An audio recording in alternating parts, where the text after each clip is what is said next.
भगवान नारायण कहते हैं कि तू वही करता है जो तू चाहता है, फिर वही होता है जो मैं चाहता हूँ। इसलिए तू वही कर जो मैं चाहता हूँ, फिर वही होगा जो तू चाहता है। एक छोटी सी कहानी। भगवान श्री कृष्ण और उनके सखा धनुर्धर अर्जुन की ये कहानी है। एक बार भगवान श्री कृष्ण और अर्जुन घूमने के लिए राज्य में भ्रमण करने के लिए निकले हुए थे।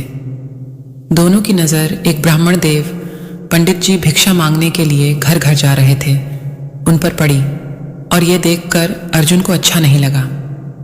उसे लगा कि पंडित जो है वो भिक्षा मांगने अलग अलग घरों में जा रहे हैं, जाकर के दरवाजे पर खड़े हो रहे हैं, भिक्षा मांग रहे हैं। तो अर्जुन को दया आ गई। अर्जुन ने पंडित जी को बुलाया और कहा कि महाराज प्रणाम, आपके लिए मेरे पास में कुछ है, और सोने के सिक्कों की पोटली पंडित जी को दे दी। पंडित जी बड़े खुश हुए कि क्या बात है, भगवान के दोस्त ने इतनी बड़ी मदद कर दी है, भगवान की कृपा है। भगवान को प्रणाम किया, अर्जुन को प्रणाम किया, और उसके बाद चल पड़े अपनी झोपड़ी की तरफ। खुश थे, बहुत खुश थे। सोच रहे थे कि क्या बात है, जिंदगी बदल गई है, बहुत सारी खुशियां मेरी लाइफ में आ जाएंगी, इतने सारे सोने के सिक्के। लेकिन पंडित जी का दुर्भाग्य देखिए कि रास्ते में एक लुटेरा मिला और उसने सोने के सिक्कों की पोटली लूट ली। पंडित जी दुखी मन से अपनी झोपड़ी में पहुंचे, जाकर अपनी पत्नी को सारी बात बताई कि आज जिंदगी में खुशियां आई थीं और छूमंतर हो गई, मतलब आने से पहले चली गई। पत्नी को बड़ा बुरा लगा। अगले दिन क्या करते? पंडित जी का वही काम था, भिक्षा मांगने के लिए निकल पड़े। फिर से भिक्षा मांग रहे थे। फिर से भगवान श्री कृष्ण और उनके दोस्त अर्जुन घूमने के लिए निकले हुए थे। उन्होंने देखा कि पंडित जी तो आज भी भिक्षा मांग रहे हैं, तो ब्राह्मण देव को बुलाया और कहा कि ब्राह्मण देव नमस्कार, क्या हुआ आपको? तो मैंने सोने के सिक्कों की पोटली दी थी, पोटली का क्या हुआ? आप तो फिर से भिक्षा मांगने आ गए। तो पंडित जी ने सारी बात बताई कि कल मेरे साथ में बहुत बुरा हुआ, मेरा तो भाग्य अच्छा नहीं चल रहा है। अर्जुन को बहुत दया आई। अर्जुन ने कहा कि आप चिंता मत कीजिए, आपके लिए बहुत कीमती चीज़ मेरे पास है, एक बेशकीमती मोती जिसकी कीमत नहीं आंकी जा सकती। बेशकीमती अनमोल मोती पंडित जी को दे दिया और कहा कि इसे अपने पास रखें, आपकी ज़िंदगी बदल जाएगी। पंडित जी फिर से खुश हुए, भगवान को प्रणाम किया, अर्जुन को धन्यवाद किया और कहा कि धनुर्धर आप श्रेष्ठ हैं, आपसे श्रेष्ठ इस दुनिया में कोई नहीं है। तारीफ करने के बाद पंडित जी चल पड़े, झोपड़ी की तरफ बढ़े। खुश थे कि क्या बात है, भगवान के जो सखा हैं धनुर्धर अर्जुन, उन्होंने तो कमाल कर दिया है, एक बार फिर से मुझे दान दे दिया है। झोपड़ी में पहुंचे तो उनकी पत्नी थी, वो पानी भरने के लिए नदी किनारे गई हुई थी। पंडित जी झोपड़ी में ढूंढने लगे कि कहाँ पर इस मोती को छुपाया जाए जो चोर की नज़र से बच जाए। तो पंडित जी को एक पुराना घड़ा दिखा।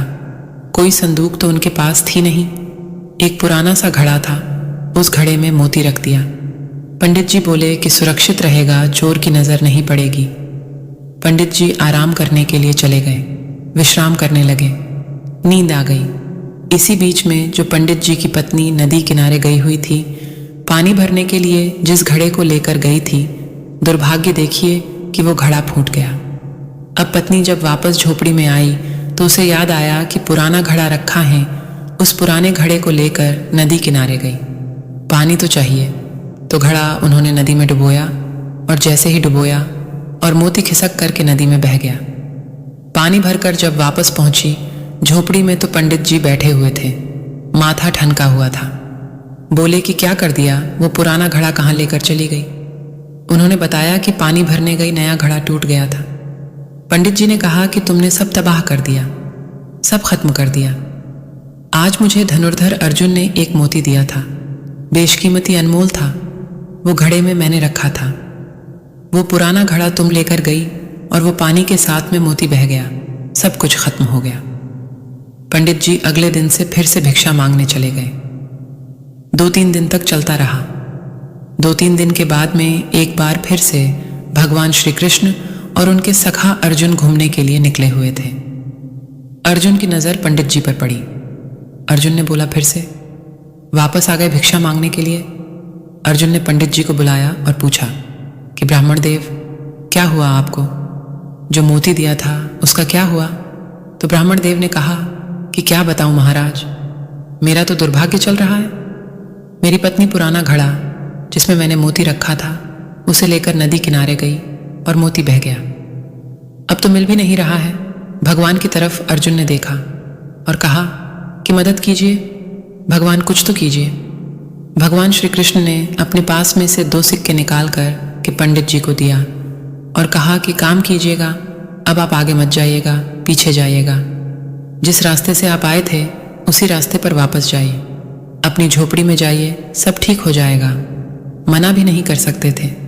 पंडित जी 2 सिक्के लिए और चल पड़े वापस और सोचने लगे कि भगवान के दोस्त अच्छे हैं जिन्होंने कितनी बार मुझे दान दे दिया, इतनी बड़ी बड़ी मदद कर दी, और भगवान ने सिर्फ 2 सिक्के दिए, इनसे क्या होगा मेरी जिंदगी का। पंडित जी यही सब सोचते जा रहे थे। तभी नदी किनारे से एक मछुआरा आ रहा था, अपने साथ में जाल लेकर आ रहा था। उस जाल में एक मछली, बहुत ही सुंदर सी मछली फंसी हुई थी। उसे पंडित जी ने देखा तो उन्हें उस मछली पर तरस आ गया। उन्हें लगा कि 2 सिक्के मेरे तो काम आएंगे नहीं, इनसे किसी की जान बचा लेता हूं तो 2 सिक्के जो थे वो मछुआरे को दिए और कहा कि इस मछली को आज़ाद कर दो। मछली उससे आज़ाद करवाकर अपने कमंडल में डाली। कमंडल में पानी था। उसके बाद उन्होंने सोचा कि नदी किनारे जाता हूँ, जाकर इसको आज़ाद कर देता हूँ, पानी में छोड़ देता हूँ। तो नदी किनारे पहुँचे और मछली को उस कमंडल से निकाल कर के नदी में प्रवाहित करने वाले थे, छोड़ने वाले थे। तभी उनकी नज़र पड़ी उस कमंडल में मोती दिखाई दिया, जो मोती मछली ने खा लिया था। वही मछली जो घूम फिर करके पंडित जी के पास आ गई थी।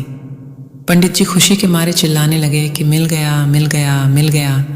और जब वो चिल्ला रहे थे तभी वो लुटेरा वहाँ से किस्मत से गुजर रहा था, तो उसकी नज़र पड़ी कि पंडित जी चिल्ला रहे हैं, मिल गया, मिल गया। लुटेरे को लगा कि शायद पंडित जी ने पहचान लिया और अब की बार तो मुझे सज़ा दिलवा करके रहेंगे। लुटेरा दौड़कर पंडित जी के चरणों में गिर गया और कहा कि महाराज मुझे माफ़ कीजिए, ये सोने के सिक्के आप रखिए, सारी पोटली आप रखिए, बस मुझे माफ़ कीजिए, मुझे सज़ा मत दिलवाना। पंडित जी के चरणों में वो लुटेरा आ चुका था। सोने के सिक्कों की पोटली उनके हाथ में आ चुकी थी, मोती उनके हाथ में ऑलरेडी था, सब कुछ अच्छा हो गया था। अर्जुन ने जब ये देखा तो भगवान श्री कृष्ण से कहा नतमस्तक होकर के कि भगवान ये कौन सी लीला है, भगवान आपने क्या कर दिया।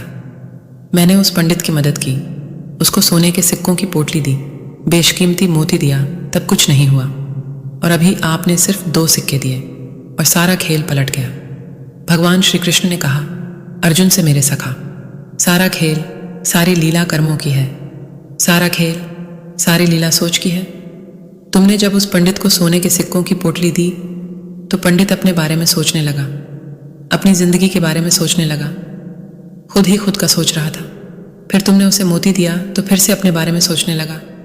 आज जब मैंने उसे 2 सिक्के दिए तो 2 सिक्कों से मछली की जान बचाने का सोचने लगा, और जहां उसने किसी के बारे में सोचा, अच्छा करने का सोचा, वहीं उसकी जिंदगी में चमत्कार हो गया। भगवान श्री कृष्ण और अर्जुन की कहानी बहुत बड़ी बात सिखाती है। जिंदगी में अच्छे कर्म अपने आप आपके पास अच्छे फल लेकर आते हैं। जिंदगी में अगर कभी मौका मिले तो किसी की मदद ज़रूर कीजिएगा। सच्चे दिल से की हुई मदद लौट के दुआ के रूप में आती है, और दुआएं जो होती है वो बहुत बड़ा चमत्कार कर देती है। आपने देखा होगा बहुत बड़े बड़े हादसे सिर्फ कुछ सेकंड से टल जाते हैं, क्योंकि सामने वाले का कर्म अच्छा होता है जो उसे बचा ले जाता है। बड़े बड़े संकट टल जाते हैं क्योंकि आपका कर्म अच्छा होता है। जिंदगी में अपने कर्म को शानदार बनाइए, मदद करते चलिए, अपने साथ में दुआएं रखिए, क्योंकि पैसा कमाना आसान है, दुआएं कमाना बहुत मुश्किल है। जिसके पास दुआएं होती हैं, जिसके पास ऊपर वाले का आशीर्वाद होता है, नीचे वाले उसका कुछ नहीं बिगाड़ सकते। फिर मिलेंगे दोस्तों अगली वीडियो के साथ। तब तक के लिए अपना ख्याल रखना और हमेशा मुस्कुराते रहना। याद रखिए, अगर आप कुछ अच्छा सुन रहे हैं तो आप सुन रहे हैं। चल अकेला ब्रो चैनल को चलो आज कुछ अच्छा सुनते हैं। हर रोज शाम 6 बजे आपके अपने चैनल चल अकेला ब्रो पर देखिए एक नई कहानी, और उसके लिए सब्सक्राइब कीजिए आपकी अपनी यूट्यूब चैनल चल अकेला ब्रो को। नमस्कार, धन्यवाद।